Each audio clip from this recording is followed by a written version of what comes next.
তাহসান খানের বুকে মাথা রেখে নববধূ রোজা আহমেদের মন্তব্য, একটি ভালোবাসা খুব শক্তিশালী, এত ঐশ্বরিক।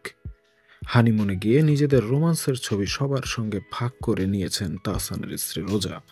রবিবার 12ই জানুয়ারি দিবাগত রাত 1টার পর সামাজিক যোগাযোগ মাধ্যম ফেসবুকে সাগর পারে নিজেদের রোমান্টিক ছবি প্রকাশ করেন রোজা। ছবির ক্যাপশনে রোজা লেখেন, জীবনের গাঁথুনিতে আমাদের সুতোগুলো চিরকাল জড়িয়ে আছে, এক ভালোবাসা এত শক্তিশালী, এত পবিত্র।